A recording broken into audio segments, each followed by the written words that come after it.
Então vamos lá, meus irmãos, a nossa lição muito preciosa, como a gente introduziu domingo passado. Nós temos muito para relembrar com Isaías e também para aprender. Já estudamos domingo passado apenas uma introdução e hoje vamos ver sobre a mensagem, que é a mensagem central de Isaías em todo o livro.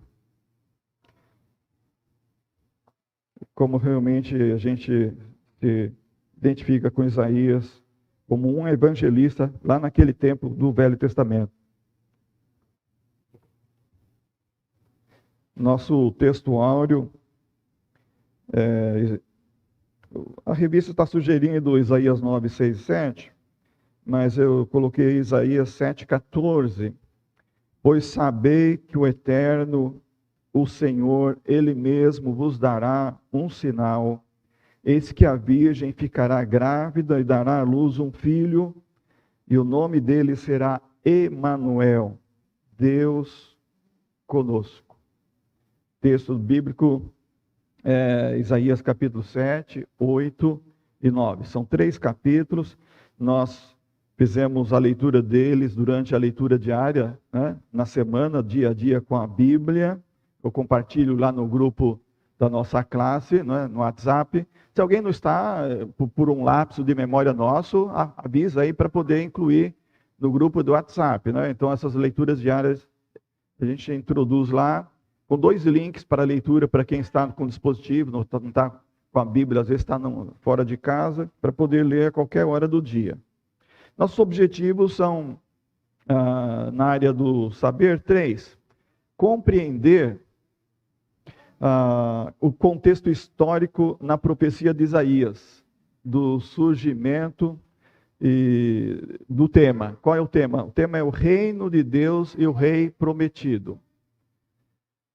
O segundo é conhecer o foco da mensagem do profeta Isaías e até onde isso alcança, né? O cume disso.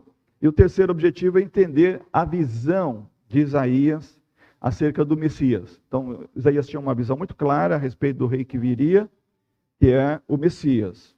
Na área prática, nossos objetivos incluem saber descrever, saber contar o surgimento desse tema que é reino de Deus e rei prometido em Isaías. Nós conhecemos bem isso nos evangelhos, mas temos aí, através do estudo de hoje, uma visão sobre o reino de Deus prometido aqui no livro do profeta Isaías. E refletir sobre a sua relação com Deus. Então, cada um de nós devemos, no final, refletir, né? Como é que está a nossa vivência cristã diante desse tema, reino de Deus. Como nós nos encaixamos nesse reino, até que ponto temos uma relação com o rei. E um objetivo final é produzir um texto ou um vídeo, né? Então, alguns que gostam de fazer vídeo, né? Tem o Maico aqui que gosta, Priscila, né? Sabem fazer já, né? Fazer no final, né? De hoje para amanhã, um vídeo, né? Ou escrever um texto sobre o rei Messias, sobre essa lição de hoje. Não pode pegar a lição de hoje, fazer um resuminho e olha, Isaías fala do rei, fala do reino, isso, assim, assim. Uma coisa curta, de 1 minuto, 2, bem rapidinho. E depois você perguntar para os amigos o que acharam, né, do profeta Isaías, ou da apresentação do reino de Deus, Messias. Acho que a Priscila também consegue fazer um vídeo, né? A Pamela, eu olhei para Pamela. Então, quem consegue fazer, né? O Zé Fernando, acho que consegue também. Tem vários aí. Então tá, esses são os nossos objetivos. Então, nesses capítulos 7, 8 e 9, nós temos a apresentação de um reino vindouro. E ele é centralizado no rei Messias. Hoje nós sabemos que esse rei é Jesus, ele já veio. Então, Isaías está falando da sua mensagem e da redenção da salvação que virá. Vamos ler primeiramente aqui no capítulo 7, a primeira parte desse capítulo, como texto... o texto básico são 3 capítulos, a gente não consegue ler os 3 capítulos, mas vou ler pelo menos essa primeira parte do capítulo 7. Diz assim, Isaías capítulo 7. Quando Acás, filho de Jotão e neto de Uzias, era rei de Judá, o rei Rezim da Síria e o rei Peca, filho de Remalias, que governava Israel, resolveram atacar Jerusalém, todavia não conseguiram vencê-la. Um aviso foi enviado à casa de Davi de que Arã, a Síria, conseguira uma aliança com Efraim. Essa notícia fez com que os corações de Acás e de todo o seu povo se agitassem, como as árvores da floresta agitam-se com um vento forte. Então disse Yahvé a Isaías: sai e parte ao encontro de Acás, tu juntamente com teu filho Sear-Jazube, que significa, uns poucos voltarão. Encontrá-lo-ás no fim do aqueduto do açude superior, na estrada que vai para o campo do lavadeiro. Tu então lhe dirás: toma as tuas precauções, mas conserva a calma, e não tenhas medo, nem vacile o teu coração por causa do furor destes restos de lenha fumegantes, Rezim, a Síria e o filho de Remalias. Porquanto a Síria, Efraim e o filho de Remalias têm tramado a tua ruína, declarando: subamos contra Judá e provoquemos a cisão e a divisão em seu seio, em nosso benefício, estabeleçamos como rei sobre ele o filho de Tabel. Entretanto, assim diz Yahvé, o Senhor: eis que isso não ocorrerá, nem virá a acontecer, pois a cabeça da Síria é Damasco, e a cabeça de Damasco é Rezim. Em 65 anos, Efraim ficará muito devastado para ser um povo. A cabeça de Efraim é Samaria, e a cabeça de Samaria é o filho de Remalias. Se não o crerdes, não vos mantereis firmes. Enfim, Isaías vai continuando uma mensagem aqui, e lá no versículo 14 ele diz: pois sabei que o Eterno, o Senhor, Ele mesmo vos dará um sinal, eis que a virgem ficará grávida e dará à luz um filho, e o nome dele será Emanuel, Deus conosco. Esse versículo a gente conhece muito, né? Esse versículo 14, ele é mencionado no Novo Testamento, e é aqui que ele foi profetizado nessa mensagem do reino e do rei que viria. Interessante também é que Isaías fala que nós devemos crer. Se nós não crermos, nós não ficaremos firmes. No versículo 9, ele fala com Acás: olha, mas você precisa acreditar na profecia. Você precisa acreditar na palavra. Eu sou a boca de Deus, eu estou falando a palavra de Deus. Então, quando a pessoa crê, ela fica firme. Por isso que, geralmente, quando a gente fala com alguém, é firme, a gente automaticamente, ou sem imaginar, a gente está falando uma coisa que é muito importante. Perguntar se a pessoa está firme. E quando a pessoa está firme, é porque ela crê na palavra de Deus. Ela tem a palavra de Deus no seu coração. É uma pessoa firme. Ela está com seus pés sobre a rocha, que é Jesus Cristo. E nada pode abalar. E o que podia abalar a Acás? Era a guerra. Era a chegada de Efraim, que era o seu irmão do norte, aliado com a Síria, com esse povo ao redor, e queria vir para destruir, para matar, para roubar mesmo as suas riquezas. Então, tinha muita ameaça, tinha muito pavor ao entorno, mas uma promessa foi feita. A promessa foi feita para o povo de Deus. Isaías é o profeta de Deus, ele está anunciando o rei messiânico, mas que já poderia ser recebido pela fé naquele dia, pelo profeta, ou através do profeta, né, no coração do rei. O rei, nos dias antigos, representava o Messias que viria, assim como Davi muitas vezes representou o Messias que viria, assentado no trono de Israel. Mas Davi tinha compreensão, e Davi tinha consciência que ele não era o Messias, que ele estava ali somente para governar humanamente, e que o grande governador é o Messias, é o Senhor do céu e da terra, aquele que governa todos os povos. Dessa forma, então, a nossa lição, ela entra do ponto chamado o reino prometido. E aqui nós temos, nesse ponto, o tema. E aqui nós podemos compreender o que é o reino. Nós temos aqui, através de Isaías, uma construção teológica que se tornou uma tradição.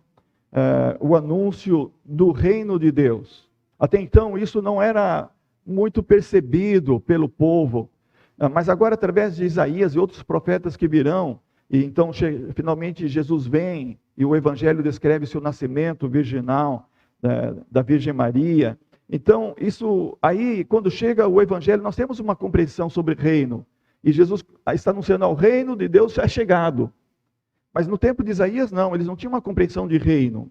E Isaías está falando sobre isso. O reino é o reino de Deus. Esse reino é inaugurado através do profeta Isaías e outros profetas chamados profetas clássicos, que falam a respeito do governo universal de Deus. Então, é construída uma compreensão, e ela vai sendo assim, aos poucos construída. E essa revelação, ela vai sendo feita ao povo aos poucos. Como nós temos a Bíblia toda já em nossas mãos, para a gente é fácil passar Isaías, e vai outros profetas, e a gente entra nos evangelhos, para a gente ficar uma compreensão bem rápida. Mas para eles, imagina, eles não têm essa compreensão. Isso é construído de século em século. E aos poucos eles vão tendo uma ideia sobre o reino de Deus. E essa relação, reino de Deus e a monarquia, eles estão acostumados com o rei sentado no trono. Era Davi, depois foi Saul, depois sucessivamente os reis passando substituindo o trono, no trono. E por isso, quando Jesus vem, eles ainda têm um pouco dessa ideia. Será que Jesus vai assentar no trono? Vai expulsar os romanos agora? Vamos ter novamente o glorioso império de Israel? Então eles ainda têm aquela ideia de reino humano. Então o que Isaías já está fazendo nesse tempo é falando sobre o reino de Deus. Eles precisam entender o reino de Deus. Precisam entender a mensagem do reino de Deus. Porque o reino humano é cheio de altos e baixos. E o que aconteceu? Houve a divisão, eram 12 tribos, dividiram em 2 reinos. Há muita prosperidade também que aconteceu, a edificação do templo por Salomão, o palácio, que era uma coisa fabulosa, o arsenal de guerra dos exércitos era uma coisa poderosa. Então havia muita riqueza, muito esplendor. Então eles focam no reino humano, eles focam no reino físico. E Isaías agora começa a introduzir, olha, o reino de Deus. O Messias virá. A salvação não está nesse reino, a salvação está no reino que virá, está no rei que virá.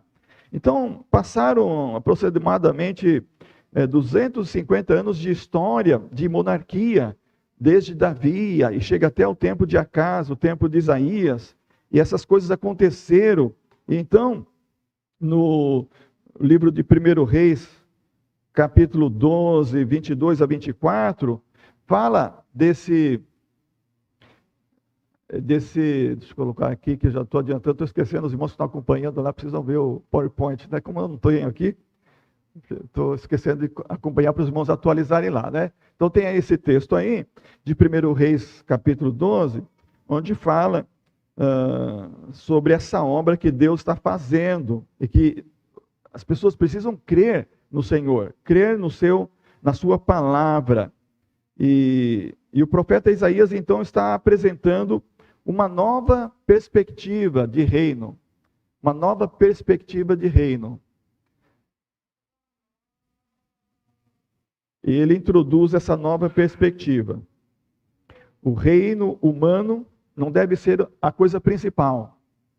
A coisa principal deve ser o reino em que Deus está no trono. Por isso, no capítulo 6, o que Isaías teve de visão? Qual foi a visão que Isaías teve lá no capítulo 6? Alguém lembra? Deus estava aonde? Deus estava num templo. Mas qual templo? No alto, no céu, no seu reino. Onde Deus sempre esteve, onde Ele está.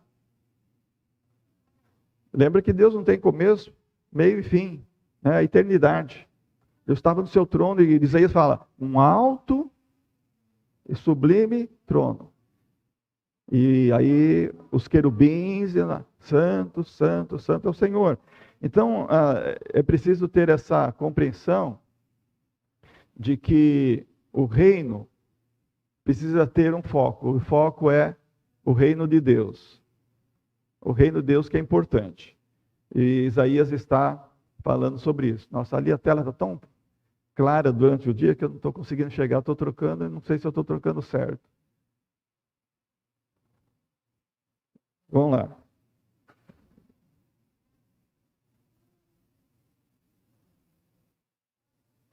Deixa eu só arrumar aqui, irmãos, porque acho que eu passei tela demais para quem está em casa. Ou de menos.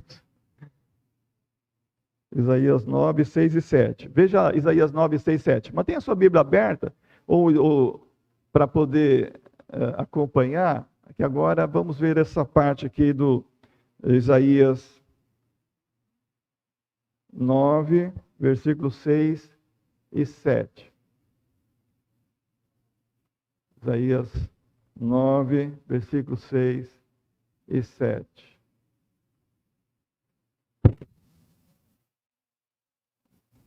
Depois de 250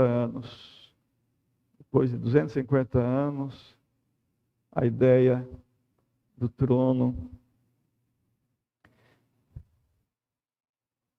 que eles precisam compreender, o importante é que Deus está no trono. Isso, acho que agora eu cheguei na tela certa, né? Vamos lá. Então aqui, Isaías 9, 6 e 7 diz: afinal, um menino nos nasceu, um filho nos foi concedido, e o governo está sobre os seus ombros. Ele será chamado Conselheiro, Maravilhoso, Deus Todo-Poderoso.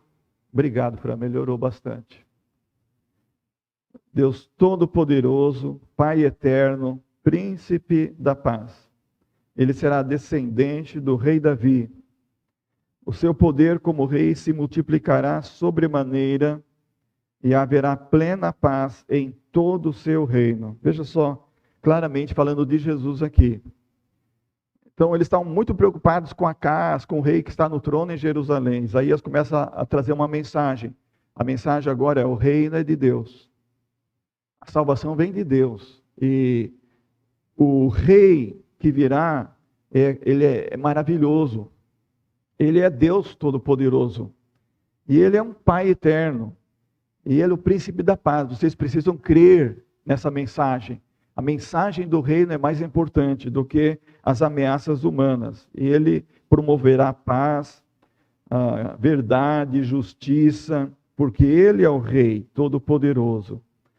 E diante dessa perspectiva, Isaías está construindo então essa história bíblica de um novo olhar, de uma nova visão.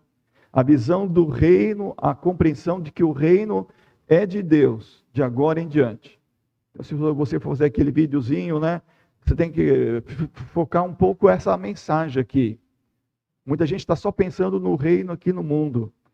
Todo mundo quer ser um rei, ou quer ter um rei. Todo mundo quer ter um rei ou quer ter um Deus. Até o ateu ele tem um Deus. Se você for estudar a vida de um ateu, você vai ver que ele tem um Deus. Ou é a ideologia dele, né? Ou é o dinheiro, ou é uma pessoa que ele venera como ídolo, aquele é o seu Deus. Então, todo mundo tem ou um rei ou um Deus aqui no mundo. E precisa entender que o rei é Jesus. Que ele de fato é maravilhoso e somente com o seu governo no coração nós podemos ter paz. Podemos ter justiça, verdade, podemos ter amor. O segundo ponto da lição nos fala sobre o rei que virá, o Messias prometido. E esse Isaías então apresenta aqui ao povo um novo momento, que agora esse novo momento será o momento do povo de Deus. Quando o próprio Deus, como rei, se apresentará na pessoa do Messias. Então esse versículo 14 de Isaías capítulo 7, quando Isaías fala da realidade do Messias. Ele fala: sabei que o Eterno, o Senhor, Ele mesmo vos dará um sinal. Eis que a virgem ficará grávida e dará à luz um filho, e o nome dele será Emanuel, Deus conosco. Isso cumpriu na vida de Maria. Jesus veio ao mundo através do nascimento virginal, foi uma concepção espiritual, foi pelo poder do Espírito Santo, Deus se fez carne e habitou entre nós. Ele é o Emanuel, ele é o Messias, é o Deus conosco. Então, Isaías falando da boca de Deus, falando da parte de Deus sobre esse novo momento na história. E de fato foi um novo momento na história, e a história foi dividida em antes de Cristo e depois de Cristo, não é mesmo? Os países que são cristãos, que reconhecem a realidade da história, então eles dividem e contam os anos a partir deste momento. Então, qualquer escritura aqui no Brasil deve constar lá no ano do nascimento de nosso Senhor Jesus Cristo de 2021, porque está contando do nascimento de Jesus até hoje, então 2021. Então consta essa frase, porque é a data cronológica, histórica, a data autêntica, a data reconhecida, a data fiel. Então Jesus de fato veio e dividiu a história entre antes e depois. Então a expectativa no tempo de Isaías é que ele virá. Nós olhamos para o passado, ele já veio. Então o nosso rei não é um rei humano, nosso rei é um rei, o quê? Divino. Nosso rei é Jesus. Não temos um rei humano. Nós podemos ter e apreciar um governo, um governador, um presidente, no sentido de uma figura política, uma autoridade. Nós precisamos ter um governo humano. Mesmo tendo a visão do reino de Deus, do Messias que viria, nunca deixou de ter um rei em Israel. Sempre teve um governo. Assim como existe nos nossos países, existe um governo, a quem nós devemos, como diz a Bíblia, a submissão, enquanto esse governo não está colocando em xeque a nossa submissão a Deus, a esse governo que é divino e ao nosso rei que é Jesus. Então nós nos submetemos porque, diz Paulo lá em Romanos, que esse governo promove a nossa paz, tem exército para defender e promover a nossa paz no país, senão qualquer país iria invadir. Brasil, irmãos, a gente tem que estar preparado para a guerra. Por que o povo está muito interessado com a Amazônia? Não é por causa do ar, não é por causa da floresta. Eles dizem que a floresta é o pulmão do mundo. Mentira, eles não passaram na escola. Não, eles passaram na escola, mas eles mentem. Né? Quem estudou bastante para passar no Enem sabe que o ar não vem da floresta, o ar vem das algas marinhas. O oxigênio é renovado no mar, não é renovado na floresta. Então eles falam isso tudo, não é porque eles estão preocupados com as árvores, estão preocupados com o que tem debaixo das árvores. Nióbio, ouro, é uma riqueza imensurável na Amazônia. Então por isso nós precisamos de força aérea, nós precisamos de marinha, nós precisamos de exército, porque senão eles irão entrar aqui, matar todo mundo e tomar conta dessa terra. Sempre foi assim a história sempre foi assim. Então por isso nós precisamos de governo, mas que seja um governo que tenha temor de Deus, como esse nosso atual. Graças a Deus, o nosso governo federal atual tem temor de Deus, não é? Eu vi a primeira dama, que é crente, batista, não concordo com alguma coisa que ela fez lá na comemoração, né? Mas ela comemorou quando o André Mendonça, que é um crente, que dá testemunho disso, né? Foi indicado e aprovado pelo Senado para ser o novo ministro do Supremo Tribunal Federal. E os ateus e o pessoal que é contra esse governo está criticando ela porque ela comemorou, porque ela celebrou. Mas é uma coisa, uma façanha enorme. Nós temos um crente lá agora. Temos um sal, temos uma luz lá. Jesus falou que temos que ser sal e luz do mundo. E agora nós temos lá. É um perigo isso daí, para os dois lados. Vamos orar sempre por isso. Eu creio que o crente precisa estar em todos os lugares como sal e luz da terra. Jesus disse, vós sois o sal da terra, a luz do mundo. Precisa estar na política, precisa estar no judiciário, precisa estar no militar, precisa estar na economia, em tudo. Porque nós somos o sal da terra para conservar, para não deixar degenerar. Então nós precisamos de governo. E graças a Deus nós temos, como disse, um governo que tem, pelo menos na fala, né? Tem feito oração dentro do palácio. Antigamente, eu lembro, tempo do Collor, irmãos, tinha macumba. Ele chamava na casa da Dinda o pessoal da macumba para fazer macumba. Nós agora temos um presidente que chama pastores para orar, para pedir a bênção de Deus. Isso eu chamo um governo que tem temor de Deus. Tem temor de Deus. E pelo menos invoca a Deus. E até aqui, graças a Deus, eu ainda não vi alguma coisa de corrupção nesse governo. Em governos anteriores, a gente via constantemente escândalos nessa área. Então nós precisamos de governo. Mas nós temos que focar o quê? Jesus. Jesus é o nosso rei divino. Então nós temos que falar, governo, continue focando em Jesus. Continue invocando o governo divino sobre você. Que então você será protegido. Entende a ideia de Isaías? É exatamente essa ideia. Ele está falando para casa, olha, prepara o exército. Se prepara porque eles irão invadir a terra. Mas creia na palavra de Deus. Deus vai proteger. Deus não vai deixar eles entrar em Jerusalém. Vocês serão protegidos aqui. E de fato aconteceu isso. Porque a casa acreditou na profecia, acreditou na palavra. Porque olha, há um governo que está acima de todo o governo. E ele determina a salvação, o livramento aqui e agora, quando há necessidade. Então, essa é a mensagem que Isaías está apresentando, e ele está falando aqui no verso 14, Deus conosco. Deus está conosco, isso é muito importante. O termo que vem aqui na lição, Meleque, toda vez que eu leio Meleque, eu lembro do meu sobrenome, Melesco, que é exatamente assim, M-E-L-E-C-H, só que tem o CO depois, Meleco. Eu lembro, meu avô só pode mesmo ser descendente de judeu, com esse sobrenome. Só pode ser mesmo, porque os judeus se esconderam, muitos deles foram para a Rússia, e outros foram para outros lugares, mas muitos deles foram para a Rússia, onde o meu avô morava.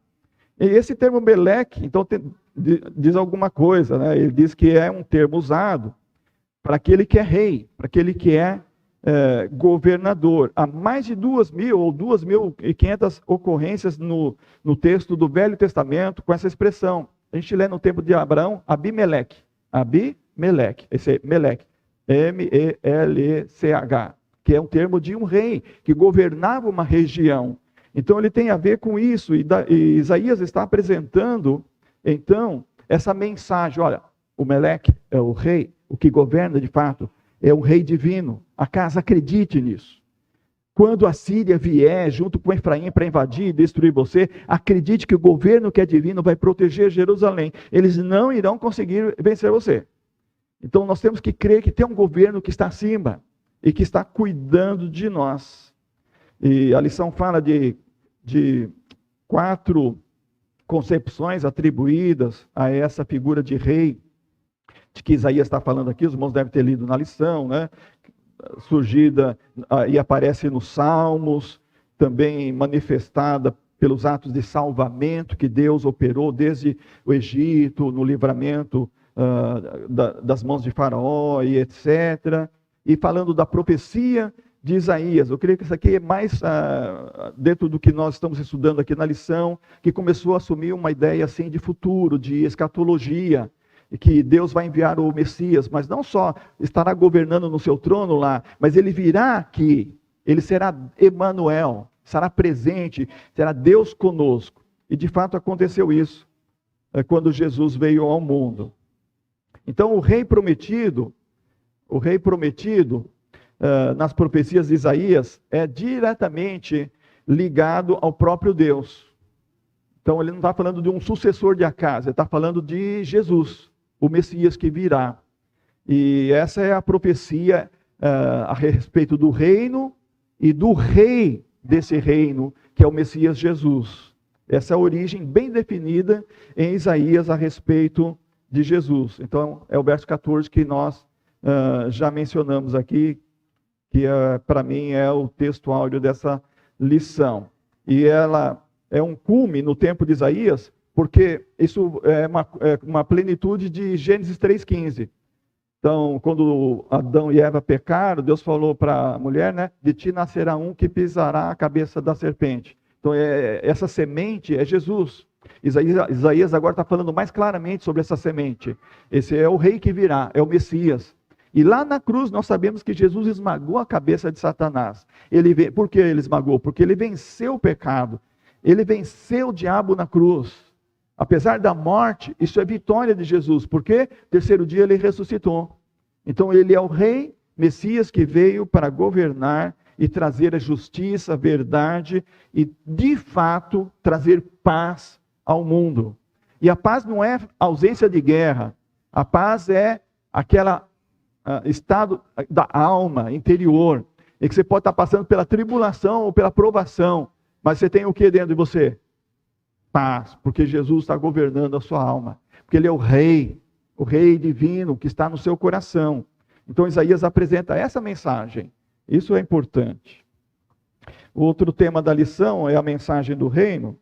Aqui então a gente tem um pouquinho mais sobre a mensagem, né? O foco é lembrar sempre que a obediência é importante. Então, o foco do profeta Isaías, olha, falou, o reino, o governo é divino. O rei é divino. Falando de Emanuel, é o Messias. Agora, aqui, o que nós precisamos focar? Nós precisamos focar nesse ensinamento, que começou lá em Deuteronômio. Ele começou lá em Deuteronômio, quando Davi falava para aquela geração, olha, não esqueçam de obedecer o Senhor. Olha, lembrem-se sempre dos mandamentos do Senhor. Aí tem aquele capítulo de Moisés falando sobre, se você obedecer, essa bênção, essa bênção, essa bênção. Se você desobedecer, essa maldição, essa maldição, essa maldição. Você lembra? Tem as bênçãos se obedecer e as maldições se desobedecer. Então essa mensagem do reino não é nova. Ela começou lá, no início da formação do povo, especialmente com Moisés no Egito. Então são chamados ensinamentos antigos, ou deuteronômicos, que o povo tinha conhecimento, tinha ciência. E Isaías está falando agora da importância da obediência e que haverá um juízo sobre os desobedientes.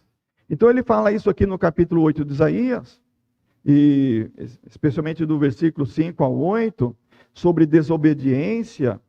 Ele fala que o povo rejeitou a Deus, o governo divino, na expressão de rejeitar as águas de Siloé. E foi se alegar com as águas de Rezim, o filho de Remalias. Então Deus está falando que eles foram se alegrar com os estrangeiros, com a proteção, com a segurança falsa, né, que eles deram.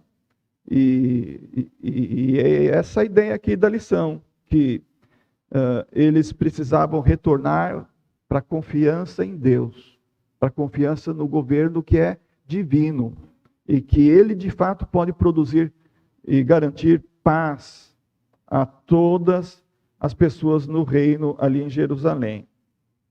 Então, obediência produz bênção. E desobediência produz, ou gera, maldição, gera castigo. Então, é isso que é a mensagem de Isaías a respeito do reino. E a confiança e deve estar no Senhor. Então, Isaías está falando aí de coisa de 700 anos, mais ou menos, desde Moisés apresentando essas leis, esses conselhos, agora até o tempo de Acás, esse tempo que ele está vivendo, aqui capítulo 6, 7, 8 aqui de Isaías. Então haverá um juízo sim, e ele já fala do juízo sobre as 10 tribos, a reino do norte, ele fala, eles deixarão de ser um reino, por quê? Porque eles deixaram de confiar no Senhor, foram confiar no bezerro que Jeroboão edificou lá, para impedir que eles fossem até Jerusalém adorar no templo. Então, eles serão julgados, haverá um juízo por causa da desobediência. O versículo 9 do capítulo 8 de Isaías diz: continueis a praticar o mal, ó nações, e sereis todos destruídos. Então Deus está falando, sempre há um juízo para os que praticam o mal. Não é que Deus quer que eles continuem praticando o mal. É aquela ideia de Apocalipse 22. Quem é sujo, suje-se ainda. Quem é imundo, seja imundo ainda. Então, eles continuam vivendo a sua vida de desobediência e de transgressão. Então, haverá um juízo por causa disso. A mensagem do reino que virá, chama o povo para temer a Deus. Está pedindo ao povo para que desenvolva o seu temor ao Senhor. Como que a gente desenvolve temor ao Senhor? A gente desenvolve temor praticando santificação. Isaías fala disso aqui no versículo 13, capítulo 8, versículo 13. A Yahvé, o Senhor Todo-Poderoso, é que devereis santificar e adorar. Ele é que deve ser amado com reverência por todos vós. A Ele temei com tremor. Então nós desenvolvemos temor pela santificação. Quando nós estamos desenvolvendo a santificação, o nosso temor está sempre em ascensão. Nós conseguimos adorar a Deus com reverência. Nós conseguimos servir a Deus com alegria, mas sem nunca perder a santificação. Esse sentido de reverência, temor e tremor que Paulo fala. Temor e tremor. Isso nós desenvolvemos na santificação. Eu enviei umas perguntas no grupo da nossa classe, né, lá no WhatsApp. O que é pecado? Quando eu desobedeço? Né? Pensou sobre isso? O que é pecado? Quando eu desobedeço? Alguém tem uma coisa para falar? O que é pecado? Quando eu desobedeço? Os irmãos que estão no chat, aí no grupo também, do YouTube, nós temos aqui a irmã Maria Carrion, além dos irmãos que estão presentes aqui, né? Irmão José Zequinha, irmão Von, irmã Márcia, pode participar, escreve aqui no chat. Estou lendo aqui. O que é pecado?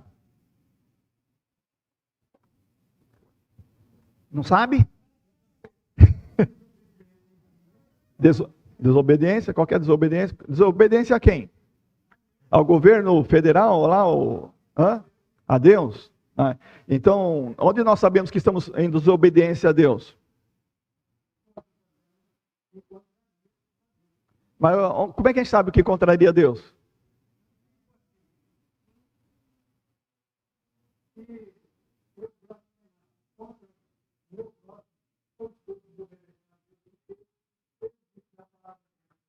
Na palavra.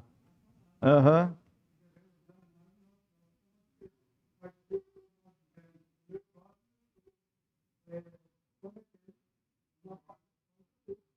Eu queria que os irmãos falassem assim na palavra, né? Está escrito. Então essa ideia de Isaías, Deuteronômio, Deus já falou tudo.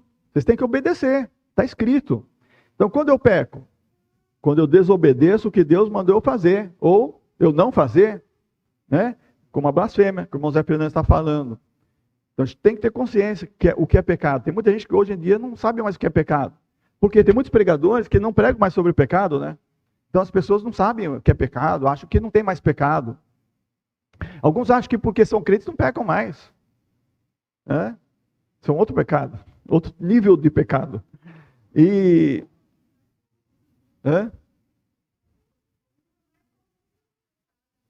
Nível mais corrupto de pecado. Por que o arrependimento é necessário? Mesmo depois de ter sido declarada nova criatura. Essa outra pergunta que eu coloquei no grupo lá. Por quê? Porque o arrependimento é necessário mesmo depois de ter sido declarado nova criatura. Porque a gente pega, mesmo sendo nova criatura. Muito bem. Porque a gente admite, né? Eu sou pecador. Senhor, eu pequei. Tem misericórdia, né? Por isso que o apóstolo João escreveu, né? Que se pecarmos, temos um advogado para com Deus, Jesus Cristo justo. Então nós temos que, quando pecar, ir a Jesus. Jesus, misericórdia, eu pequei. Pisei na bola, né? Caí feio. Senhor, tem misericórdia. Isso é a consciência do crente. Isso é a consciência da nova criatura.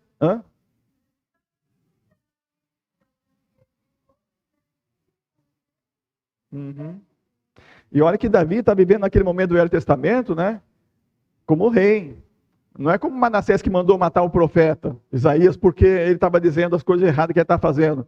Davi não, em vez de mandar matar, ele tinha poder para mandar matar, fala, eu errei, né? Eu pequei. Então isso agradou o coração de Deus. Ele é chamado homem segundo o coração de Deus. Eu creio que por causa disso mesmo, que Mancidinha está falando. Porque ele se arrependeu e ele confessou. Outros reis não confessavam, mandavam matar o profeta.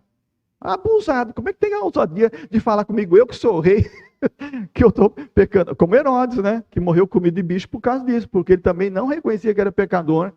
Mandou matar Tiago, degolar Tiago e queria matar o Pedro. Então ele morreu comido de beijo porque ele também se achava o rei, o Deus. Né? Então ele pecou, mas não se arrependeu. Então quando a gente é uma nova criatura, é isso que acontece. A gente tem consciência quando a gente erra e a gente precisa o quê? Se arrepender. Então a gente confessa. Isso aí. Então isso está na mensagem de Isaías, quando ele fala que nós seremos guiados pelo Senhor e nós não devemos nos deixar seduzir ao erro.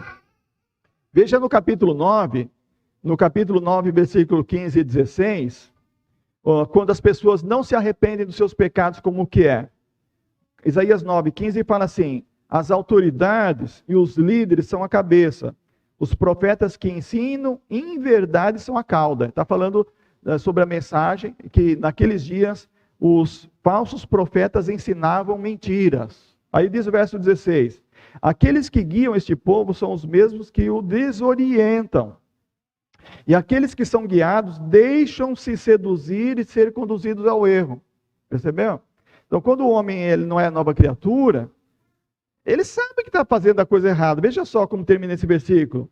São guiados, deixam-se seduzir e ser conduzidos ao erro. Ninguém é inocente.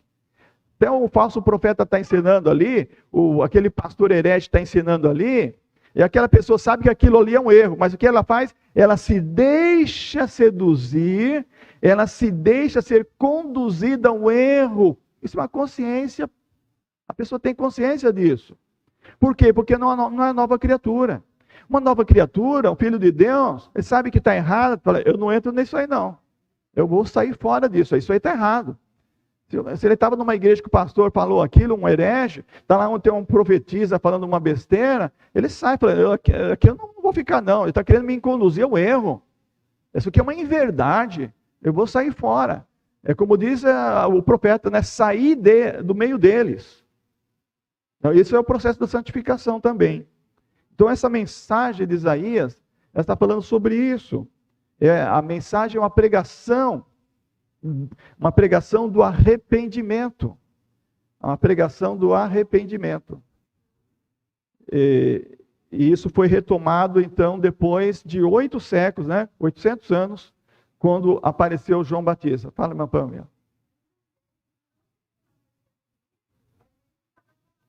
Uhum. Uhum.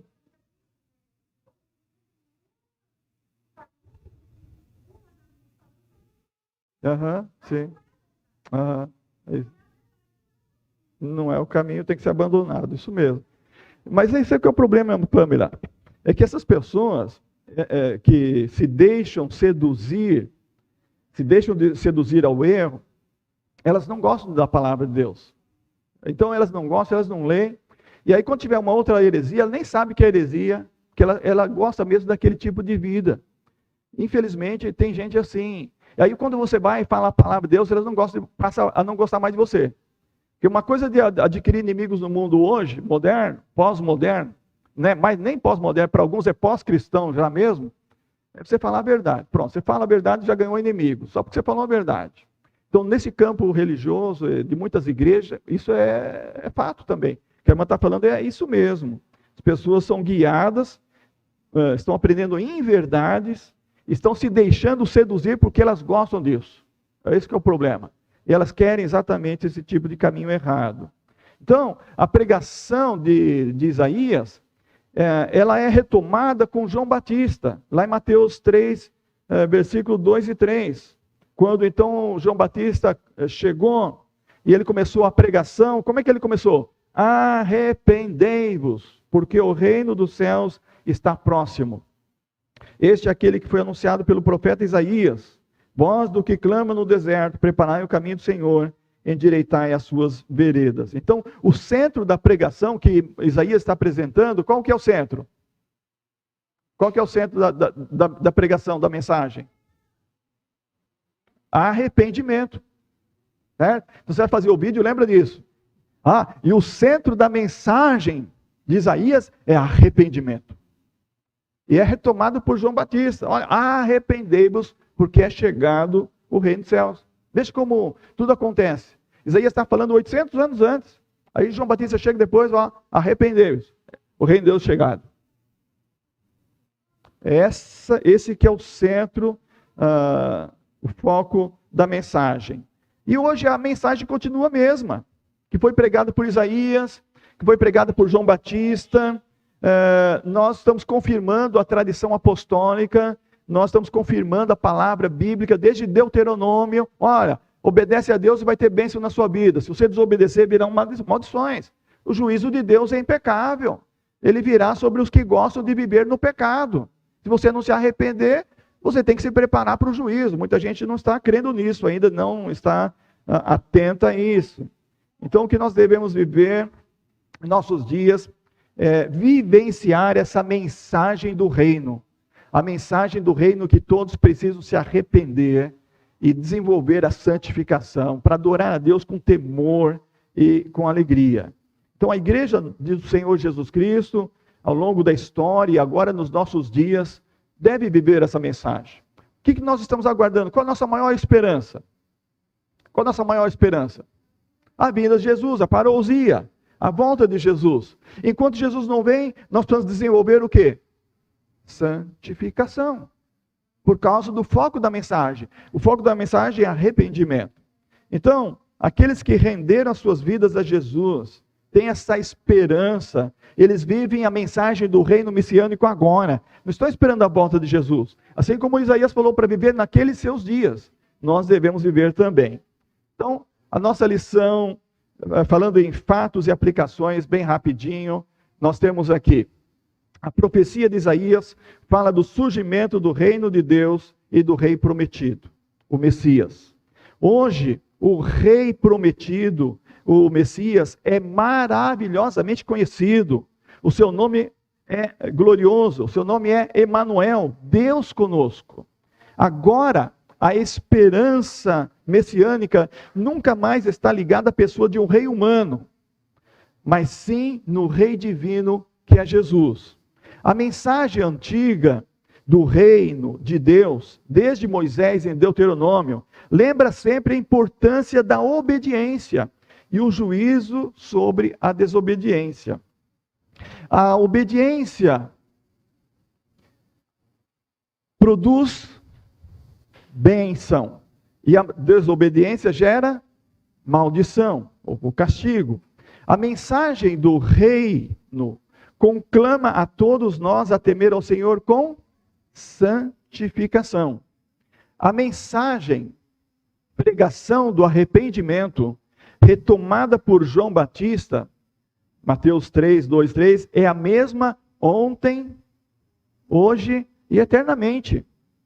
Nós, igreja do Senhor, na esperança das profecias do reino messiânico, aguardamos a vinda do nosso Senhor Jesus Cristo, a parousia, para vivermos então e finalmente e eternamente com o Senhor. Amém. Deus nos abençoe. Então, se alguém for fazer o videozinho, pode ver no final do vídeo aqui, ou então me pede, eu mando por escrito, essas 8 liçõezinhas, aplicações práticas, dá para fazer o vídeo só lendo isso daí. Né? Fazer um comentarinho ali, se alguém quiser, pede, eu mando ali no seu WhatsApp. Faça isso. Agora, especialmente na época do Natal. As pessoas precisam entender sobre o governo divino, o rei divino que é Jesus. Ele já veio e agora nós estamos esperando o seu retorno, a parousia. Enquanto nós esperamos, vivemos essa mensagem do reino. Arrependei-vos e crede. Nós vivemos em santificação. Amém?